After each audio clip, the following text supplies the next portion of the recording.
নমস্কার, আমি পৃথা। আমার চ্যানেলের নতুন একটি ব্লগে তোমাদের সকলকে স্বাগত জানাই। এখন ওই সকাল 7:30 পৌনে 8টার মতন বাজে, তাও বাইরেটা কত কুয়াশা দেখো। আমাদের এইদিকে কিন্তু বেশ ভালোই ঠান্ডা পড়েছে। আর এইদিকে বাবা সকাল সকাল এখন সবজি কাটতে বসে গেছে। আজ দুপুরে পুরোহিত জেঠু আমাদের বাড়িতে খাবার খাবে, তাই বাবা এখানে সবজিপাতি সব কেটে নিচ্ছে সকাল সকাল। আজ আমাদের বাড়িতে একটা বিশেষ দিন, তবে কোনো আনন্দের দিন নয়, কোনো খুশিরও দিন নয়, বরং আমাদের সবার জন্য একটা দুঃখেরই দিন, মন খারাপের দিন। 5 বছর হয়ে গেল আমার দাদু আমাদের সবাইকে ছেড়ে চলে গেছে। আজ দাদুর বাৎসরিক কাজ 5 বছরের। আজ যেহেতু দাদুর 5 বছরের বাৎসরিক কাজ, তাই সকাল থেকেই বাবা, মা, ঠাকুমা তিনজনেই দেখছি খুব ব্যস্ত। সকাল সকাল বাড়ির ঠাকুরদের পুজো করাও হয়ে গেছে, আর এখন চলছে দাদুর বাৎসরিক কাজের সব জোগাড় যন্ত্র। আর ঠাকুমা এইদিকে একদিকে রান্না করছে, একবার নিরামিষ রান্নাঘরে যাচ্ছে, একবার আমিষ রান্নাঘরে, কারণ আজ মোটামুটি অনেকগুলোই রান্না করা হবে। আর ঠাকুমা রান্না করতে করতে বলল বাবাকে যে কটা গাছের ধনেপাতা তুলে দিতে, তাই বাবা গাছের ফ্রেশ ধনেপাতা তুলে দিচ্ছিল ঠাকুমাকে।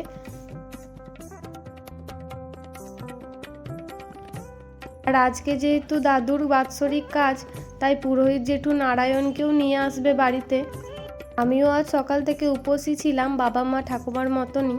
শুনেছি বাৎসরিক কাজে নাতি নাতনিদের উপোস না করলেও হয়, তাও মনটাতে হলো, মানুষটা আমাকে বড় ভালোবাসতো।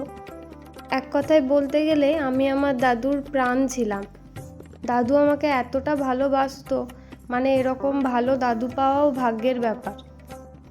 আর যারা ছোট থেকে দাদু ঠাকুমার কাছে মানুষ হয়েছে, দাদু ঠাকুমার আদর পেয়ে বড় হয়ে উঠেছে, তারা খুব ভালো করে বুঝতে পারবে যে সেই মানুষগুলো হারিয়ে গেলে কতটা কষ্ট লাগে। আমি স্নান করে একটু ঠাকুর প্রণাম করে নিয়েছিলাম, তারপর দাদুকেও একটু প্রণাম করে নিলাম। তা করতে করতেই দেখি জেঠু নারায়ণ ঠাকুর নিয়ে চলে এসেছে। তাই মা এখানে নারায়ণের জন্য আনা রজনীগন্ধার মালাটাও পরিয়ে দিচ্ছিল। আর তোমাদেরকেও একটু নারায়ণের দর্শন করিয়ে দিলাম। সবাই বলে নারায়ণের দর্শন করা নাকি খুব ভালো, নারায়ণের দর্শন করা নাকি মহাভাগ্যের ব্যাপার। আর ভিডিও শুরুতেই তো দেখলে যে বাইরে কতটা কুয়াশা, আর বেশ ঠান্ডাও পড়েছিল। আর এই কাজটা তো একটু দেরিতেই শুরু হয়, এখন ওই 12টা 12:30টার মতন বাজে। এই যে জেঠু চলে এসছে, এই জেঠুর মেয়ের বিয়েতেই আমরা সবাই গেছিলাম, সেই চৈতি দিয়ে এসেছিলো, তোমরা দেখেছো আশা করি ব্লগে। আর শীতকালে স্নান করে এসে ঘরের ভেতর বসতে একদম ভাল লাগে না, তাই জেঠু বলল যে তুই আমাকে বাইরেই একটা রোদে আসন দে, আমি এই রোদে বসে বসেই কলা পেটকোগুলো কাটি, সাইজ করে নিই এগুলোর। জেঠুর কথা মতো আমি রোদেই দিলাম আসনটা, আর এইদিকে বাবা আর জেঠু দাঁড়িয়ে দাঁড়িয়ে গল্প করছে, আর জেঠু ওই কলা পেটকোগুলো কেটে নিচ্ছে। বাৎসরিক কাজের জোগাড়, নারায়ণের পুজোর জোগাড় তো মোটামুটি করেই দিয়েছিল মা। পায়েস রান্না করা, নৈবেদ্য সাজানো, তাও একবার সব কিছু ঠিকঠাক করে গুছিয়ে দিচ্ছিল। আর এইদিকে আজকে মাছের সর্ষে হবে, তাই ঠাকুমা রান্না করছিল মাছটা। একবার নিরামিষ রান্নাঘরে যাচ্ছে, একবার আমিষ রান্নাঘরে আসছে। আর আমি এখানে একটু জেঠুর জন্য দুধ চা বসালাম। জেঠু আবার একদমই চিনি খায় না, চিনি ছাড়া চা মানুষকে বানিয়ে দিতেও কেমন একটা লাগে, খুব খারাপ লাগে। তাই আমি ওই অল্প মতন একটু জাস্ট নাম সাক্ষী চিনি দিয়েছিলাম। তাই মা আবার বলে গেল একদম কিন্তু বেশি চিনি দিবি না। ওই 5-6 দানার মতন হয়তো চিনি পড়েছিল দুধের মধ্যে। এই শীতকালে স্নান করে এসেছে তো বড্ড ঠান্ডা লাগে, তাই একটু কড়া করেই দুধ চাটা বানাচ্ছিলাম, একটু আদা দিয়ে এলাচ দিয়ে ভালো করে।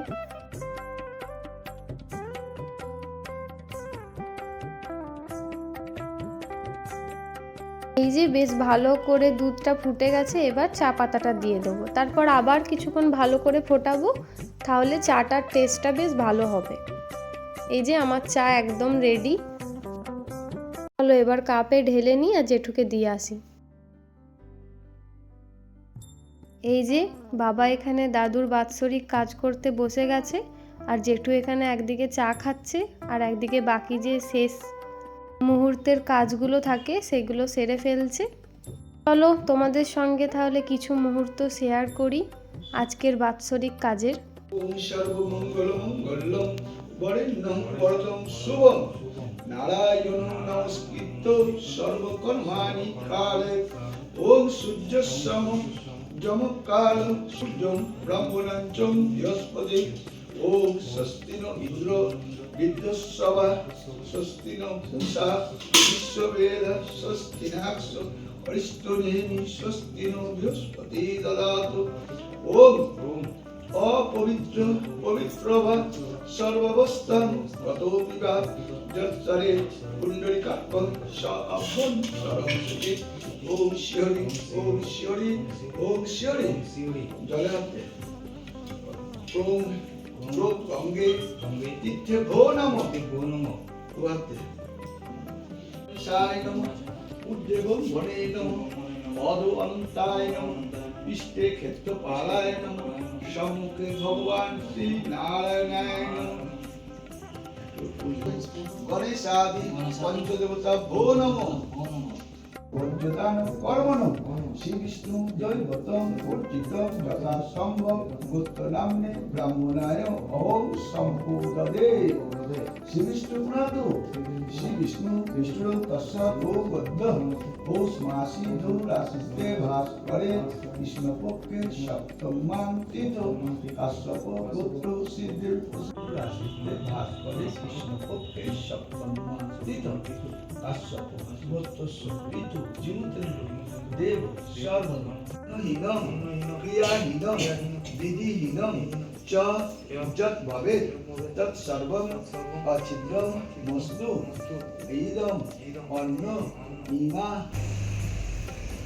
তীর্থ সৌম গম্ভীরেবি পথিবি পূর্বনিতু হাম ওম মধুবাতা বলিতায়তে মধু খরন্তি সিন্ধব মার্দিন সন্ত সৌধি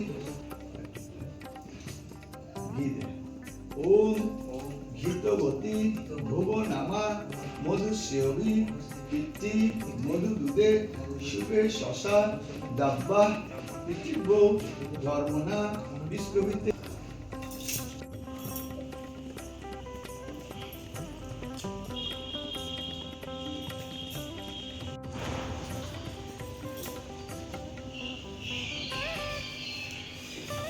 মহাযোগী হে বচ নম সদা সাহা নিত্যন্দ ভবতি জল না চোখ উপরে বিষ্ণু ওম এই তীর্থ সৌম গম্ভীরেবি পথিবি পূর্বনিরি বিমোদন্ত হব্যক্রিয়া পদুশত অভাব নব বিপ্রাণ বিষ্টয়া মুক্তিয় জানবে তিহরি শ্রী বিষ্ণু বিষ্ণু তস্যৎ ও বদ্ধ পৌষ মাসে কৃষ্ণপক্ষে সপ্তমা তীর্থ কাশ্যপ গোত্রস্য ঋতু জীবতেন্দ্র দেব স্বর্ণম এতত্তে সভৃত সতিরদক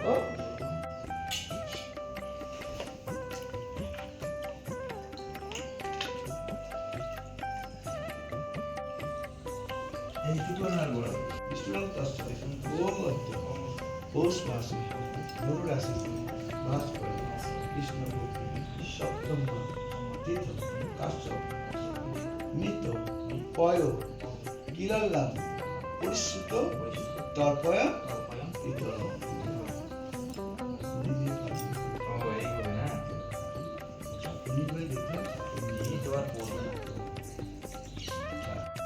দাদুর বাৎসরিক কাজ এই মাত্র শেষ হলো, দাদুকে জল দেওয়াও হয়ে গেল বাবার। এরপর পুরোহিত জেঠু আমাদের সবাইকে শান্তির জল দেবে, তাই রাজা দাদা বড় মা জেঠুকে ডেকে আনা হলো। ওম মহাবামদেব পরিচি বিরাট ব্যক্তি চন্দ্র ইন্দ্র দেবতা যশ কামস্য শান্তি কর্মণি জবে বিনিয়োগ ওম অষ্টাসপ্ত মদনং মঙ্গিষ্ট মৎসদন্দস ধীরা চিদা রুদেবসু ওম আবিশুন সকিনা মবিত্তিনা জড়িত্তিনাম শতং ভব সুতায় ওম স্বস্তিনেন্দ্র বিদ্যস্সবা স্বস্তিন পুষা বিশ্ববেদ স্বস্তিনাক্ষ অরিষ্টনেমি স্বস্তিনো বৃহস্পতি দদাতু ওম শান্তিশ্চ শিবাঞ্চ বিনশন্তু শুভঞ্চ যৎ যত্র এব ততো পাপো তত্রৈব প্রতিগচ্ছতু। ওম দৌ শান্তি অবশান্তি শান্তি সমশান্তি ঔষধের শান্তি বনস্পতির শান্তি। ওম শান্তি ওম শান্তি ও হরি ওম তৎসৎ। দাদুর 5 বছরের বাৎসরিক কাজ মিটলো। এরপর প্রথমে নারায়ণকে, তারপর দাদুকে, তারপর বাড়ির সবাইকে প্রণাম করে নিচ্ছিল। আর জেঠুর আসতে একটু দেরি হয়েছিল, তাই পুরোহিত জেঠুকে এখন শান্তির জল দিয়ে দিচ্ছিল। জেঠু ওরে বাবা কানাকে দেখো হ্যাঁ রসগোল্লা খাবে না? তাহলে আরেকটা সন্দেশ দিই। বাবারে মা আমার কি বেঁচে থাক। এই একটা খাচ্ছি আমি, গোটা দিয়ে তো একটু মিষ্টি একটা কেমন লাগে না? একটাই ভালো, ওটাই ভালো। দিদির মা জেঠু এখন নারায়ণ নিয়ে যাচ্ছে বাড়ি। নারায়ণকে রেখে তারপর আবার আসবে আমাদের বাড়ি দুপুরে। তো জেঠুর নেমন্তন্ন আমাদের বাড়িতে দুপুরে। আজকে দুপুরে হয়েছিল পায়েস। এখানে রয়েছে নিরামিষ এঁচোড়ের তরকারি, ওটা শুধুমাত্র ঠাকুমার। আর উচ্ছে ভাজা, শাক ভাজা, বেগুন ভাজা। আর তার সঙ্গে হয়েছিল লাউ আলু পোস্ত। এখানে ডাল আছে। আর ছিল পেঁয়াজ রসুন ছাড়া টমেটো, লঙ্কা আর ধনেপাতা দিয়ে মাছের সর্ষে। আর তার সঙ্গে আমাদের আমিষ এঁচোড়ের তরকারি, যেটা আমরা সবাই খাবো, আর নিরামিষটা শুধু ঠাকুমার।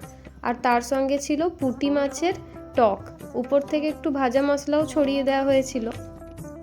আর এইখানে এখন আমি আর বাবা খেতে বসে পড়েছি। জেঠু তো এইমাত্র বাড়ি গেল, জেঠুর আসতে একটু দেরি হবে। আর তাছাড়াও বাবার একটা আর্জেন্ট কাজ পড়ে গেছিলো। পুজোতে বসার সময়ও বারবার কল আসছিল, তাই বাবা আমি খেতে বসে পড়েছি। আমাদের সব খাবার দিচ্ছে। আর এখন ওই 2টোর মতন বাজে। জেঠুও চলে এসেছিলো নারায়ণ রেখে। আর আমার আর বাবারও খাওয়া হয়ে গেছিলো। বাবা এবার কাজে বেরিয়ে যাবে, তো জেঠু এখানে খেতে বসে পড়েছিল। আর বাবা এখানে কাজে যাবে, তাই হেলমেট চাইছিল, আমি একটু হেলমেটটা দিয়ে দিলাম। এবার বাবা এখানে দাঁড়িয়ে দাঁড়িয়ে গল্প করছিল অনেকক্ষণ ধরে জেঠুর সঙ্গে। জেঠুর খাওয়া হোক, তারপর জেঠুকে একটা পান বানিয়ে দেবো, তাই বাড়ির গাছ থেকে কটা পান তুলে এনেছিলাম। আর এইদিকে ঠাকুমাও জেঠুর সঙ্গেই খেতে বসে পড়েছিল। ঠাকুমা যেহেতু নিরামিষ খায়, তাই একটু দূরে বসে খাচ্ছিল। ঠাকুমা আর জেঠু এখানে গল্প করতে করতে দুজনে খাবার খাচ্ছিল। তারপর জেঠুর খাওয়া হয়ে যাওয়ার পর আমি এখানে একটু চুন, সুপুরি, পান মশলা আর চবন বাহার দিয়ে জেঠুকে পান বানিয়ে দিয়েছিলাম।